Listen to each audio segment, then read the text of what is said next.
Good afternoon. My name is Mark Schmidt. Welcome to New America. I'm the director of the Political Reform Program here at New America. I'd like to welcome you to a book talk that's also a podcast with Didi who has a new book called The Great Retreat about political parties in America. Didi has been a fellow traveler with us for almost as long as we've had the Political Reform Program here. She's been a New America National Fellow, and the National Fellows Program is a co-sponsor of this event. And then she's been a partner in our program after that fellowship.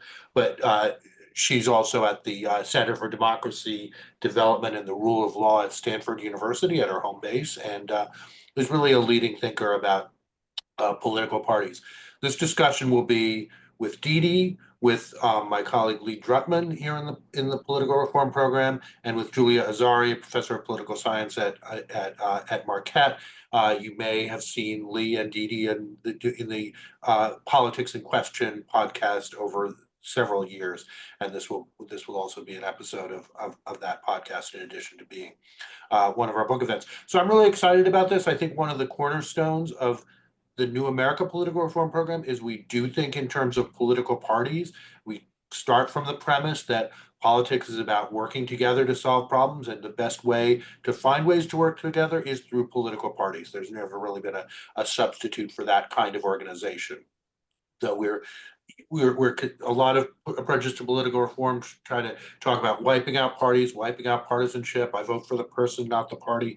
We look at it from a different viewpoint. But I also think beginning to think that in some ways our current political crisis is not just a crisis of not just what we typically call a constitutional crisis where institutions are in conflict, but really a crisis of the parties, and one party being really dependent on a single individual, and the other party being a little diffuse and hard to manage. But we need to think about how we can create parties that have a deeper connection to voters, more meaningful as a mechanism for organizing people's preferences.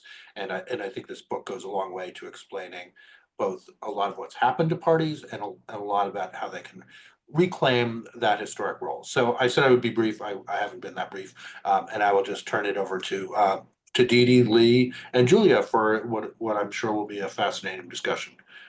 Thank you. Well, hello, and welcome to a very special episode of Politics in Question, the podcast where we talk about our political institutions, how they are failing, and what to do about them. My name is Lee Drutman. I am a senior fellow in the Political Reform Program at New America and a lecturer at Johns Hopkins University. I'm Julia Azari. I'm a professor of political science at Marquette University. And this is a very special episode today because we are joined by Didi Kuo, who has a wonderful and excellent and important new book. It's just out called The Great Retreat: How Political Parties Should Behave and Why They Don't. Didi is a Center Fellow at the Center on Democracy Development and the Rule of Law at Stanford University, and also a one-time National Fellow at New America, and a long-time fellow traveler in the world of political parties are important and they should be better. So welcome to the podcast, Didi. Thank you, Lee and Julia. It's a real honor to be here. Thank you. Well, it's an honor to have you. So let's start with a very basic question. A lot of people wonder, why do we have political parties? Not only here in America, but why does every successful modern representative democracy have political parties? Is there something inevitable about democracy that leads to having political parties? Why is this the case? Well, given the widespread anti-party sentiment today, you would think that parties are kind of vestigial and associate them with a certain period, perhaps, of democracy. But we cannot understand democracy without understanding parties. The two have sort of been extended hand in hand. And so we need to go way back in history to understand why this is the case. I think in sort of contemporary politics, we think of parties exclusively as election-seeking organizations, so a set of candidates and politicians and a set of groups that are vying for policy spoils. And to some extent, that is part of the story of the historical development of parties. When you had limited democracy and limited suffrage, you had elite factions in the legislature that loosely organized around similar interests. And then you had this kind of diffuse mass in the electorate that had not yet been enfranchised. But when suffrage was extended, there needed to be a mechanism to have these people vote. And it was political parties that were created and that were institutionalized over time to basically run the electoral process, to go into local districts, establish local parties, mobilize people, provide literature and pamphlets and the earliest newspapers to voters.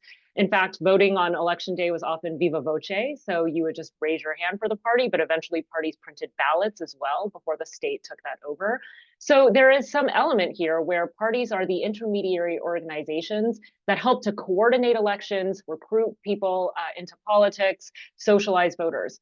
But there's a sort of other reason that parties exist, and that's to serve an intermediary function to make representation possible. And what does that mean? It means that they are the ones that link people's interests, which are very diffuse among the citizenry, into meaningful politics. So Lipset and Rokan famously wrote that political parties, quote unquote, freeze the divisions in society that are very critical, like the moments of critical junctures, nation's founding, or state versus church, urban versus rural. These kinds of divisions are ones that can become enshrined in the party system. But if we kind of update this theory, it's basically if you have a society that's divided by class, or a society that has different kinds of groups that may have interests that are competing with each other, it's political parties that can kind of make sense of what those grievances, demands are, and turn them into programmatic policies and government policies that can meet the needs of people. So that's precisely the sort of mechanism underlying democracy. And when political parties are just good at one, i.e., just good at winning elections or just good at representing voters, they're fulfilling part of their mission, but not fully their mission.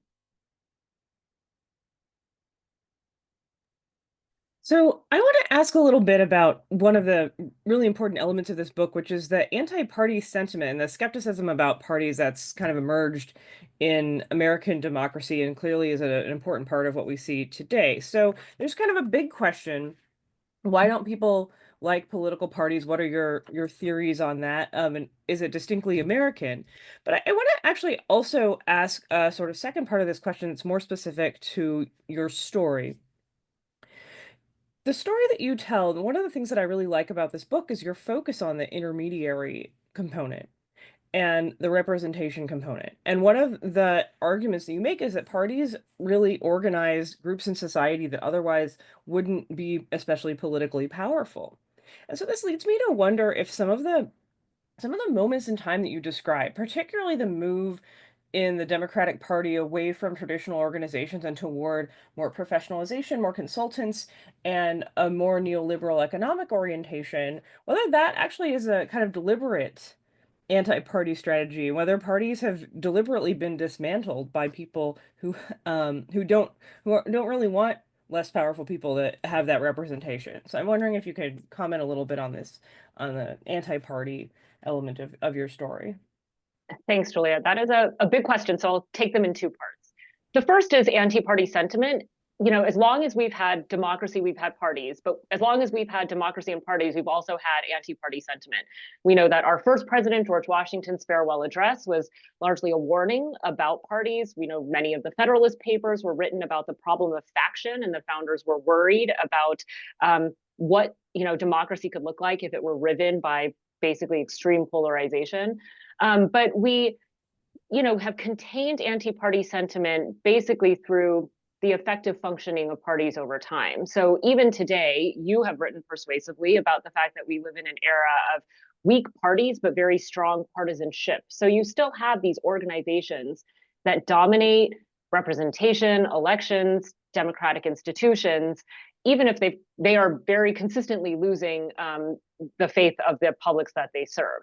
So the reasons for this sort of vary. We know that there's kind of an inherent tension, if you even go back to Michel's, who coined the term iron law of oligarchy, between a mass organization that is meant to represent a lot of people and the fact that it ultimately has to be led by a small group of leaders.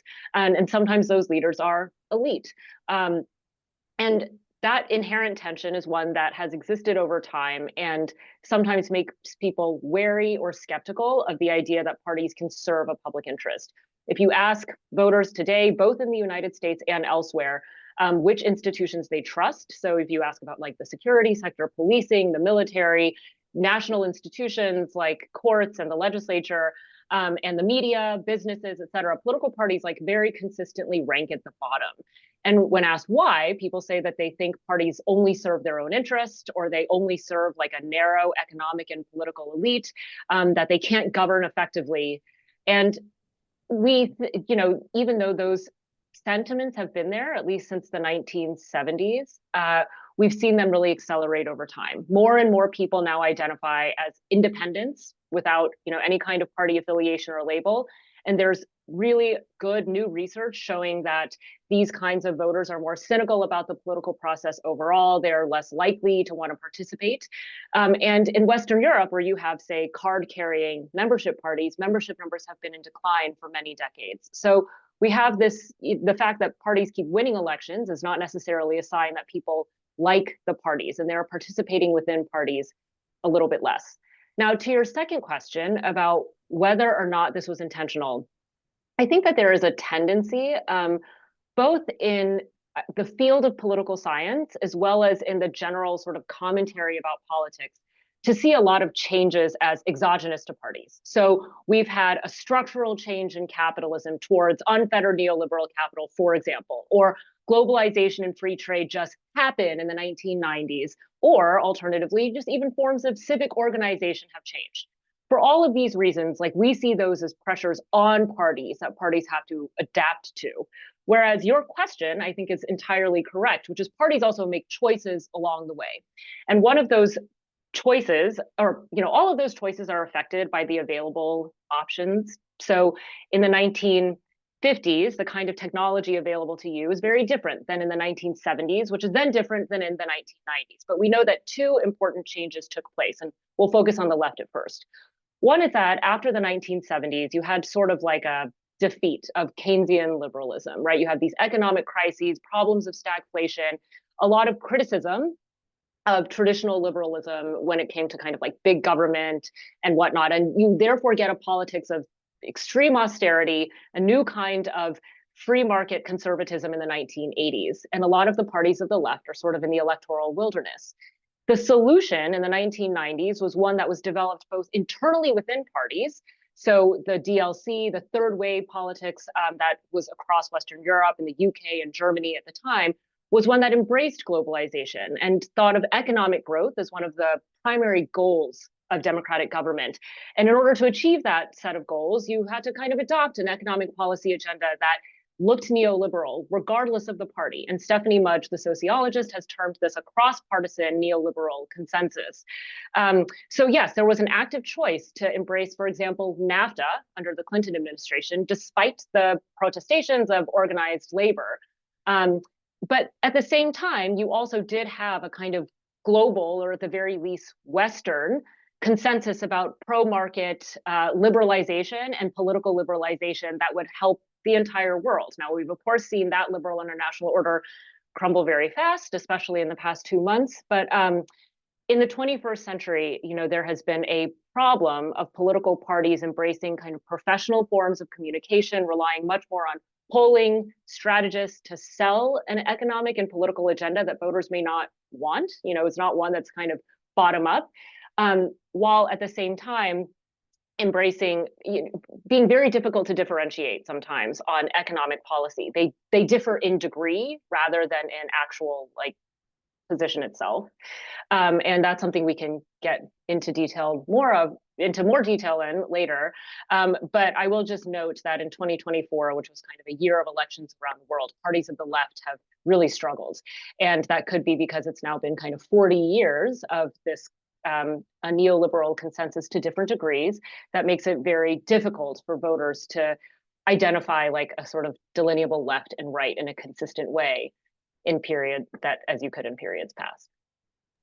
Yeah, I mean, I think that's a really important part of the story. And one of the things that I think really distinguishes this book is the way it weaves together the political story with the economic story. I feel like there's frankly not a lot of political science books that take the economic developments seriously. And I mean, I think it's definitely an important part of the story that as the major center left and center right parties converged, voters felt they didn't really have so much of an option. And so they've moved to more extreme parties to try to say, well, we want something different. And the only way we can vote for change is to vote for more extreme parties. I tend to think that these things move in cycles, and we'll move back to the left in the next 4 to 6 years, but who knows? But the important tension here, when you talk about the way in which the parties have moved from marketing candidates, or moved towards marketing candidates rather than representative constituencies, they kind of lost that integrative function, which they performed in the past. Now, you reference back to Robert Michel's 1915 Iron Law of Oligarchy. And parties in 1915 were, of course, much more just mass-based parties. And even up to kind of the 70s, when you're referencing Broken and Lipset, there's still this kind of era of mass parties where parties kind of have the same constituencies election after election. Elections are mostly about mobilization. There's just a very different structure to the economy where many more people are in labor unions. Class lines are much more distinct. And so elections are really more about mobilization, which is why they often feel frozen. And then as the economy changes, becomes more neoliberal, class divides soften a little bit, then politics becomes more about persuasion, which we might think actually, well, isn't that better because now people are actually considering politics on the merit of the issues, and parties are making arguments and they're marketing, and this is much more of a of consumer choice and freedom. But I don't think that's how you think about it in this book. That's right. I agree that it's very difficult and naive to imagine that parties can serve the same kind of integrative function in the same way as they did before. So in addition to a trend of professionalization, there's also been a trend of nationalization. And our buddies Sam and Danny have just written a really great book, The Hollow Parties, about how parties themselves used to be much more local and diffuse. And this is true not just in the United States. By diffuse, I guess I should add that the power within a party was diffuse in that it wasn't just isolated within, say, a central or national set of actors, but instead power was held at the local and state levels as well. And local parties are very important in other places, like in Western Europe, where they serve like a nominating function for candidates, for example, do so much more active vetting. But you're right, like there's not like boot stomping parties anymore. They're not as labor intensive, except in the very kind of short term right before an election where you deploy a bunch of volunteers. And even that might be changing as we've seen the ground game sort of evolve very rapidly in recent elections.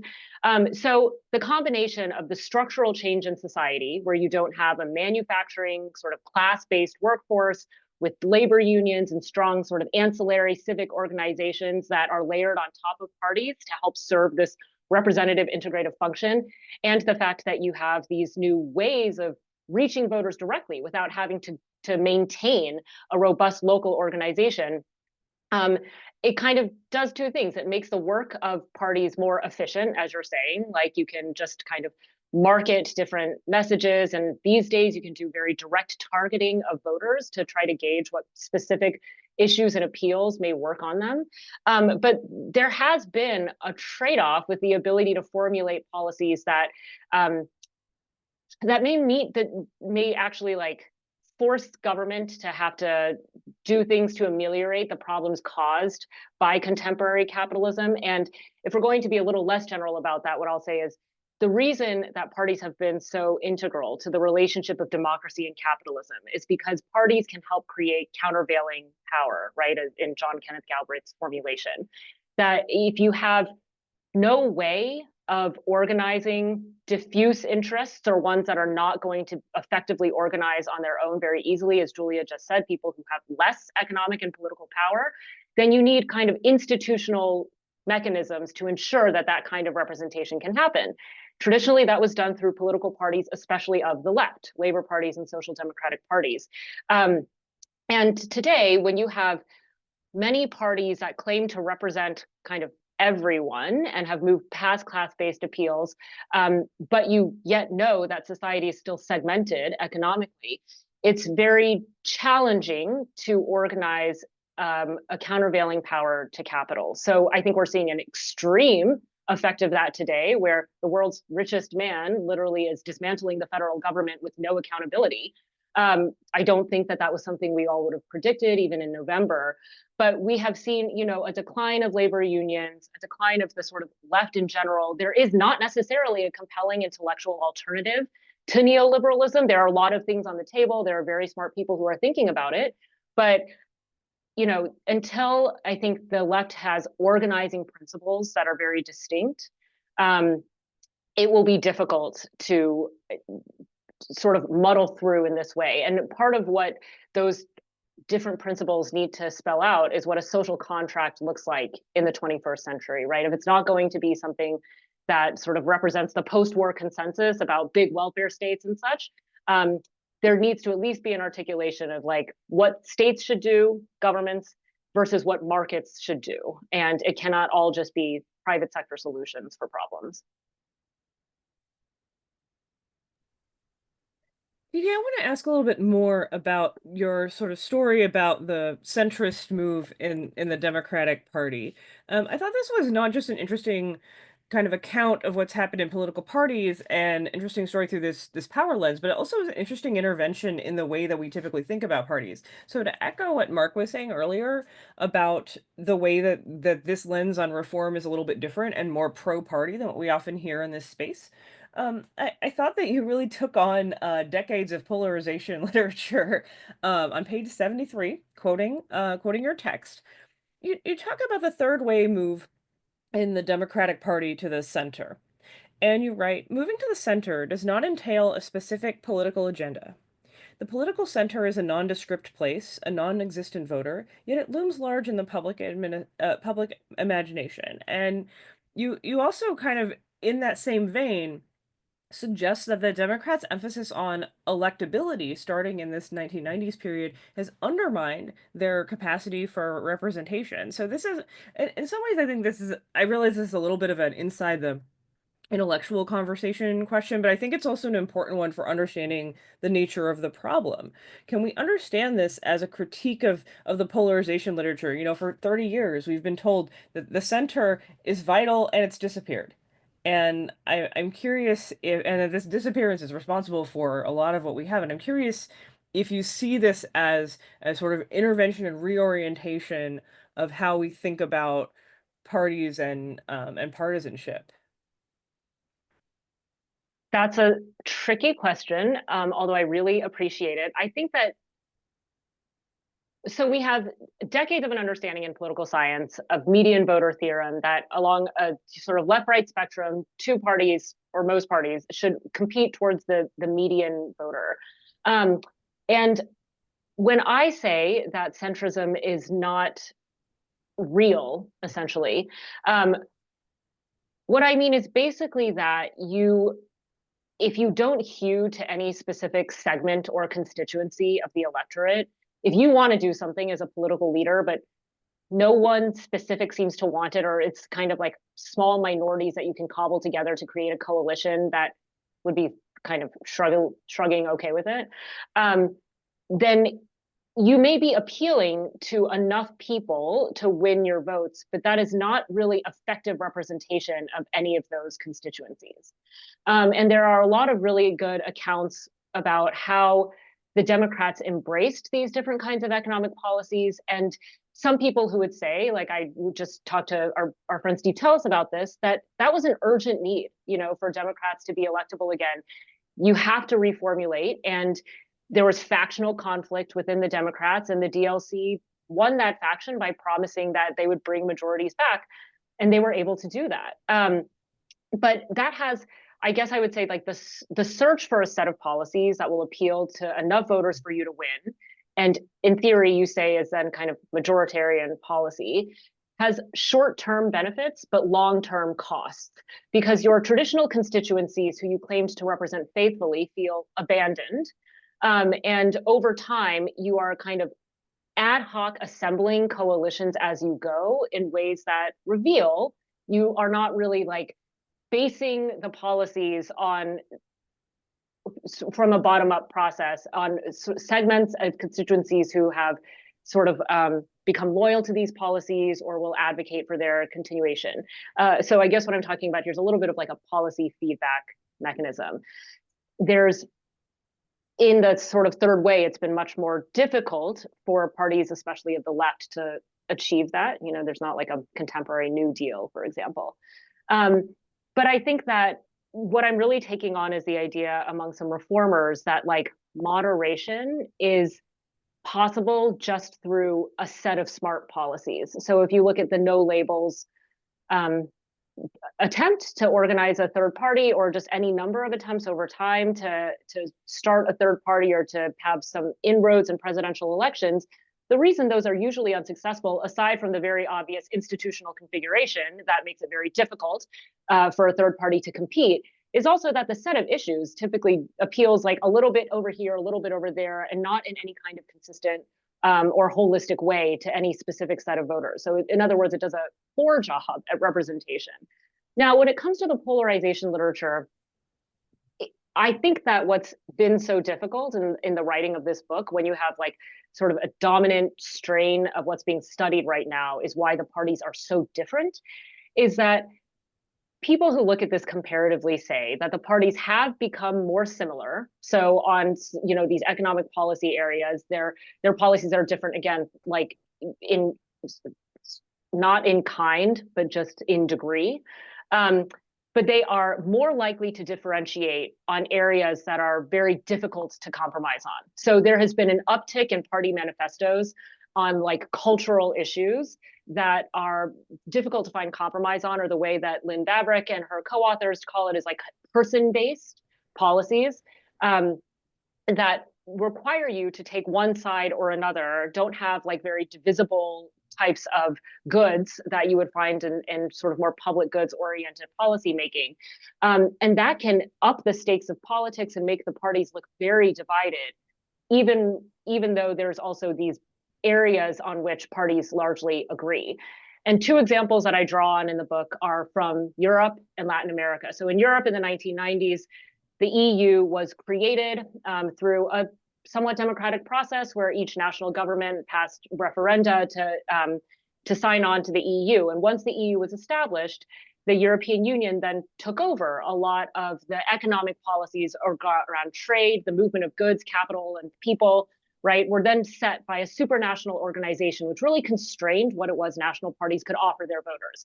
And we've seen a rise in new parties and extreme parties in Western Europe as sort of the mainstream parties of the center right and center left have become more constrained or less distinguishable. Similarly, in Latin America in the 1980s, with the rise of kind of like structural adjustment programs and a Washington consensus is accelerating through the 1990s, many national governments were basically required to implement austerity programs and scale back the scope of their federal government, or of their, you know, like national governments and bureaucracies, and embrace free trade and any number of things we would associate with like a neoliberal consensus. And the party who, whether it was a left or a right party, needed to implement these policies. And as a result, that also, as Nomlupu has written, created a process of brand dilution, which made it, again, more difficult for voters to hold parties accountable and more likely for radical and extreme candidates to like capitalize on the grievances in the electorate and come to power. And what I'm saying is we can see a similar, not exactly the same, but similar dynamic occurring in the United States, where you get, you know, more politics around cultural, a sort of amplification of difference on different kinds of issues, and definitely a lot more competition, as well as Francis Lee has written effectively about, which has upped the stakes of politics between two parties and furthered polarization. But at the same time, neither of the parties is necessarily like representing a center very effectively. Yeah, I think this is a really important point about that there is There is no real political center. Sometimes I feel like the political center is like a rainbow. Like you can sort of see it at a distance, but as you get closer and closer, you realize it's just a bunch of random droplets refracting light, and you see what you want to see in it. And I do think that a lot of the conversations right now happening in March 2025 about the direction of the Democratic Party involves all these different conceptions of what the center is, and it is vague enough that different people can project their different policy preferences onto, oh, working class voters in the center want this. Well, like, yeah, half of the country is working class. What does that Yeah. even mean? Uh, but within that working class, like working class used to mean something much more specific when politics was organized around class. And as you're talking about, that politics throughout Western democracies in the U.S. was really about the working class versus the managerial class, and that got muddled.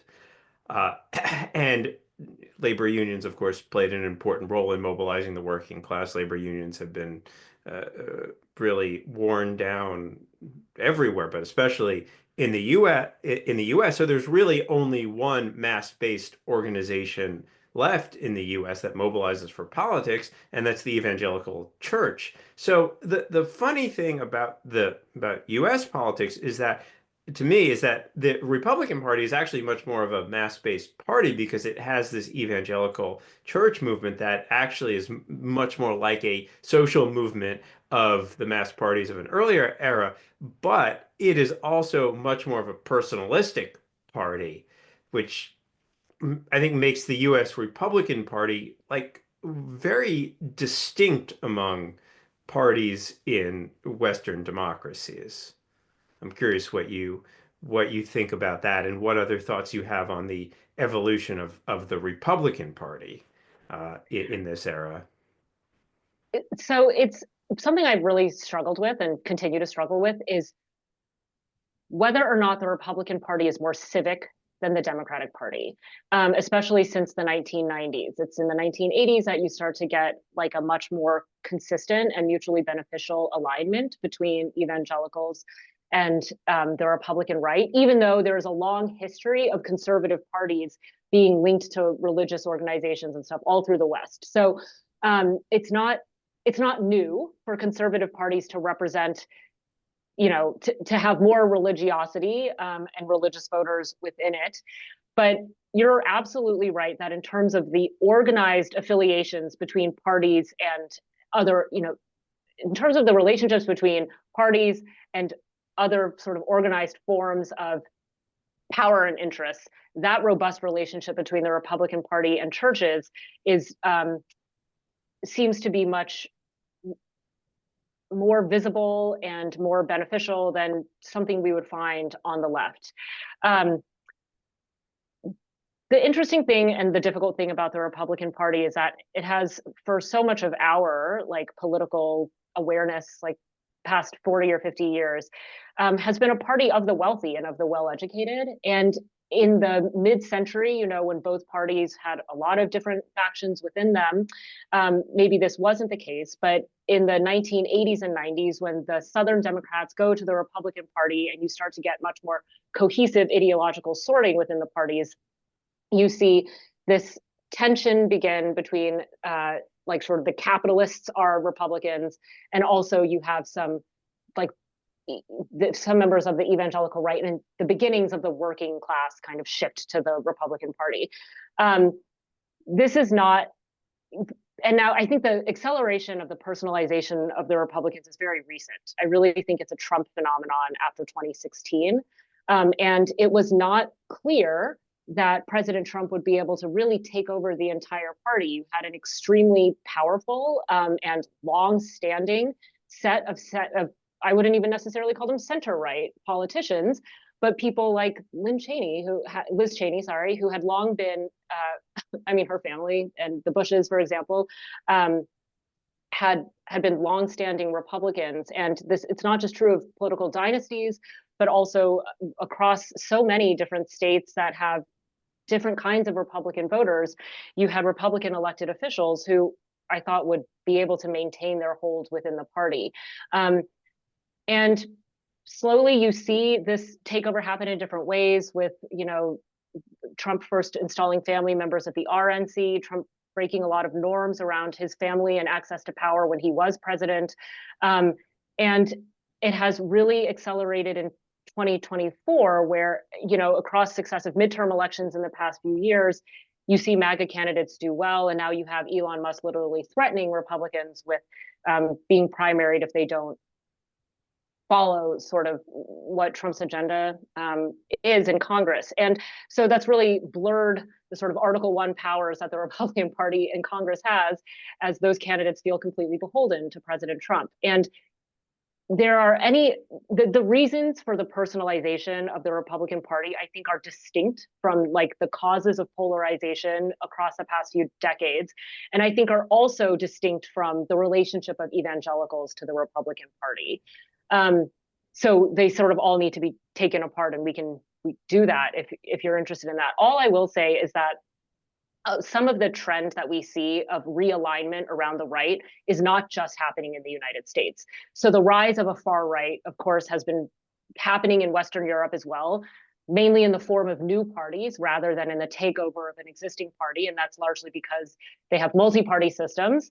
But, the dynamics are not exactly the same, but we see a similar trend of certain types of leaders coming to power, capitalizing on the same types of grievances, and arguing that, maybe the democratic process itself or democratic institutions is inherently flawed. And at the worst case scenario is using that as a pretext to undermine democracy from within. So I'm not, even though the causes are very different in the United States, the trend around the world, or at least across the advanced democracies, is similar. And we've seen, instead of the Republicans being sort of a faithful party of capitalists now, the dynamic over the past few years has been a little bit of a rupture in the relationship of businesses and the Republican Party, as the party has gone in a little bit more of like a populist direction. And Jacob Hacker and Paul Pearson have argued that the Republican Party has to embrace plutocratic populism, where they will provide large tax cuts to the wealthy, while also trying to cobble together this working class coalition through grievances. But we've seen an educational divide enter into politics, where people who are better educated and sort of occupy the professional middle classes are more reliably partisan voters of the left. And that has not historically been the case, but it means that even the left, which was historically the party of the working class, now represents a segment that they have not historically been tied to. So this realignment is happening at the same time that you have this trend towards far-right extremism that I think spells a much bigger threat than just to the party system.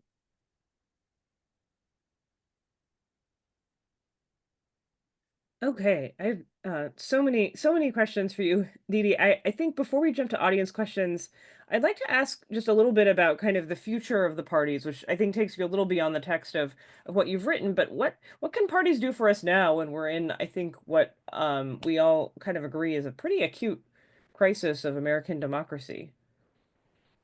So the foremost thing parties need to do is like assert basic democratic principles and defend them. So this is far more urgent than the other things I'll say, like rebuilding, local parties or associational ties or whatever. Across the world, there have been challenges to democracy, and we're aware of this.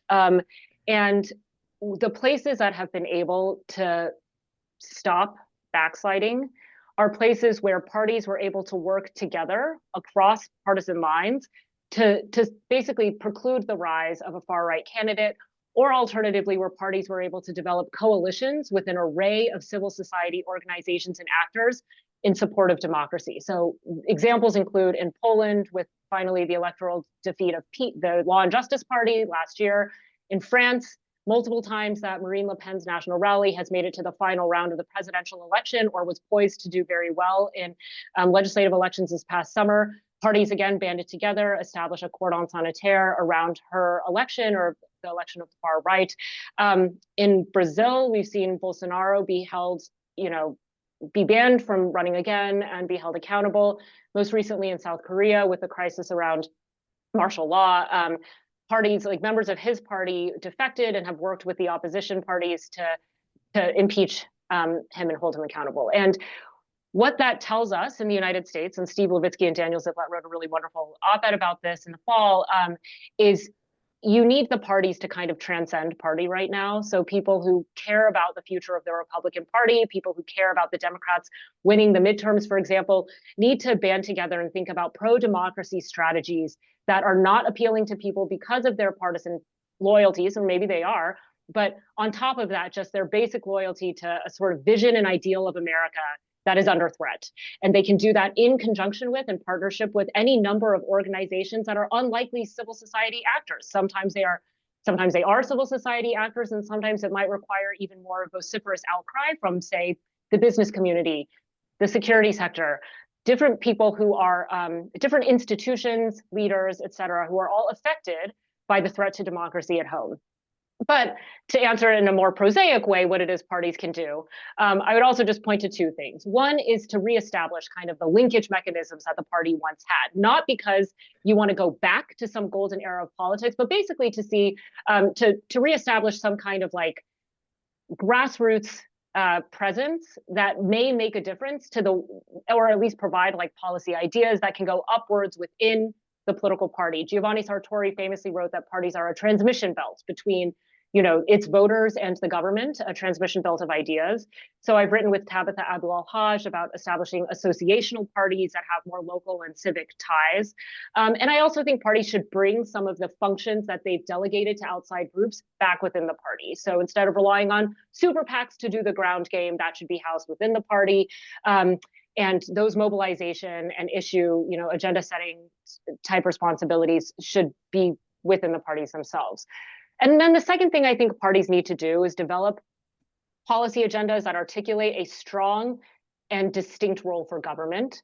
One of the problems with the kind of neoliberal agenda of the 1990s and onward is that the government is mainly cast in the role of being a problem. So whether it's Bill Clinton saying the era of big government is over, or any number of Republican parties that have sought to reduce the scope of government and has legitimated an anti-state attitude in the public. And we're now seeing the kind of most extreme results of that, which is that you can then take sort of an axe to a lot of the government that we actually require to sort of function in our daily lives.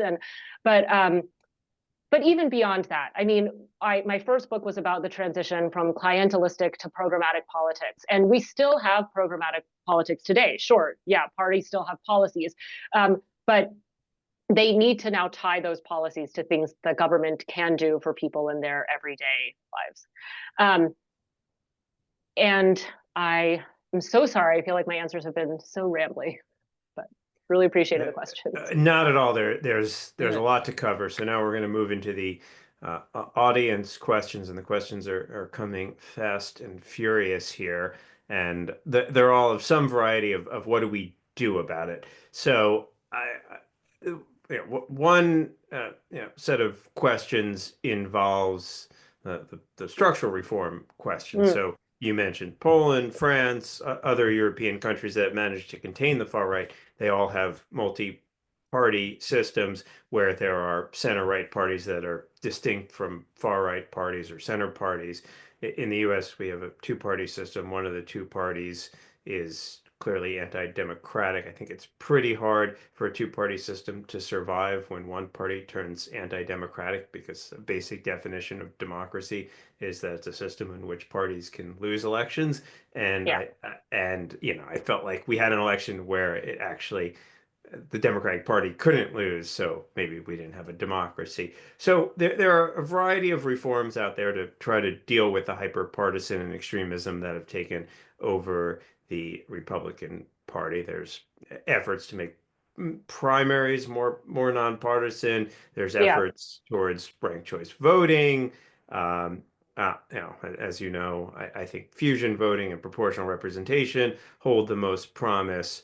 And I, like you, I think of these through do these reforms help parties, or do they weaken parties? So I'm curious, when you survey the landscape of reforms out there, I mean, obviously none of them can come in time for the 2026 election, probably not for the 2028 election, but like long term, what do you think is going to build healthier, stronger, more functional parties? The three of us have been very lucky to be part of a lot of different and fast evolving reform conversations over time. So I guess I think of a classic 2x2 where we might array like pro versus anti-party reforms along one axis and kind of feasibility practicality on the other. And the sad thing is that the kind of very feasible reforms are the ones that are likely to be least impactful. And then things that are probably very heavy of a lift, like proportional representation, would be a much more ambitious reform for Congress. But that will have it's very likely to have a very big effect. So in that space, I guess I remain agnostic except for the pro versus anti-party axis. So, and I guess I'll just say a few things really quickly. One is that you cannot wish away parties, and there have been many efforts to do that. And I think that have been failed efforts very recently to imagine that you have these nonpartisan primaries with ranked choice voting in the general election. The problem with those reforms is twofold. One is that despite the fact that primaries have become a vehicle for like extremist candidates, and most other countries don't use party primaries, and I certainly think we should think about primary reform, but towards like less plebiscitary candidate selection. The problem with just taking the party out of the primary process entirely is that where parties make decisions about candidates, you still can get better outcomes. Part of the problem with primaries being a source of extremism is because we have this incredibly diffuse world of campaign finance, and that basically becomes a form of candidate selection. And people who get involved in primary races, either as donors, large or small donors, tend to be more ideologically extreme than general election voters. But also we have, that's not like a bottom-up reform. So when people are upset about the institutions, they're not necessarily saying that the primary responsibility, the party's responsibility over primaries was what's driving them mad. And over the past few years, we've seen many ballot initiatives that were well funded because basically elites like these reforms across different states fail. So I think, on some level, that means I sort of don't like it on its anti-party grounds, but also like you're throwing a lot of money at something, people don't seem to want it. Maybe you think about some other way of getting at reform. I also like to go back to this question of faction that we've raised. Sometimes if you want to build, if the parties are doing something you don't want, you need to remember that parties are themselves sites of like factional conflict. You need to go within the party to build the kind of power around the issues that you care about and work in that mechanism, not always like outside the party or circumventing the party. So, I think in the very short term, institutional reforms that are drastic are not really on the political agenda. There's kind of like a getting your house in order first, because you're absolutely right. We have anti-democratic parties and leaders in play that are a fundamental threat in a way that our institutions are like not. But I would just, think about reforms in a do they strengthen or weaken parties metric, and we want to strengthen them. And then are they practical or feasible or not? And try to find, that sweet spot of like high impact, but also feasible, that also helps to strengthen parties. Okay, great. I'm seeing a lot of great questions here in the chat. I'm going to ask one that I feel is kind of the perfect Didi quote question. What do you see as the delineation of civic responsibility between public and private sectors? How should they work together? Oh man. So this is like outdated at this point, probably. But in the final chapter of this book, I wrote about how this imbalance of markets and states that you've gotten after kind of 40 years or so means that the public doesn't see the state as a solution and increasingly sees the private sector as the purveyor of solutions to public problems. And in this era of sort of polycrisis, is how some scholars call it, you have people who are very skeptical about democracy and democracy is under threat, but you also have people who are aggrieved about economics. And there has been very high, wealth and economic inequality, a lot of sort of like a raw deal for people in globalization, no compensation for those who were not the winners of globalization, many more opportunities for people who are highly educated and in small sectors like finance and tech. So any number of changes that have not benefited most workers, but very little translation of those economic grievances into changing policies. And instead, you see like the way people's grievances are now being channeled into politics is basically through anger and, like a feeling of despair or maybe cynicism, this kind of thing. So one thing that did happen over the past few years, 10 years or so, is that capitalists themselves, were very concerned about this. So you see a shift from shareholder capitalism to stakeholder capitalism, and large organizations like the Business Roundtable issue these new statements that they're going to care about things like diversity, equity, and inclusion, and also ESG, environmental, social, and governance goals. They're going to put women on boards, all these different approaches to solving problems, or at least acknowledging that there are social effects of economic decisions or decisions that corporations make about profits. Like they have public ramifications. And one thing that I didn't really expect, even as it was happening, was when Kevin McCarthy said that the US Chambers of Commerce was not reliably Republican enough and that he was going to convene an alternative chambers. And the Republicans, Ron DeSantis, with the Disney conflict in Florida, start to take aim at capitalists themselves, or at sort of what they say as woke capital. And we've seen this play out in a few ways, like after the North Carolina legislature passed a bill about transgender children using bathrooms, businesses pulled out. Similarly, in Texas and in Georgia, with the passage of restrictive voting rights legislation in 2021, businesses also said that they supported voting rights and they were not going to support these bills. So it's a new era of tension, with businesses acting as a more civic actor. And that's that maybe sounds a little bit extreme, because obviously businesses still care about their bottom line at the end of the day, but were kind of forced to speak out on social and cultural issues because there was a sense that the government was kind of failing the public in that regard.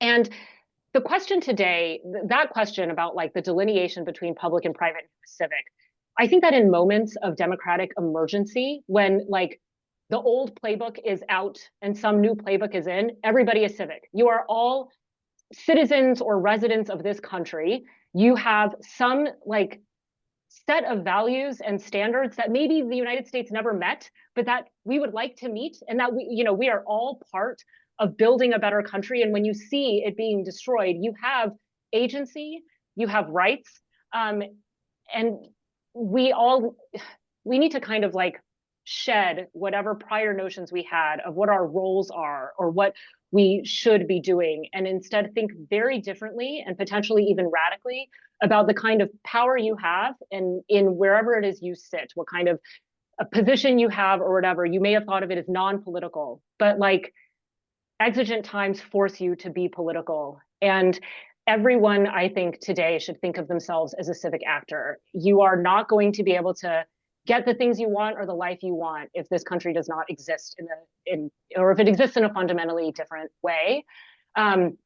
So it's a time when I think the public-private distinction basically doesn't matter. We're all in, this hellscape together and need to work together to get out of it. So that's a good transition to one of the questions that would ask you to get a little bit more specific about what some of those actions should be. One of the audience members asked, how can other actors today, for example, grassroots organizations, media figures, and philanthropy, fill the gaps left by weak U.S. parties?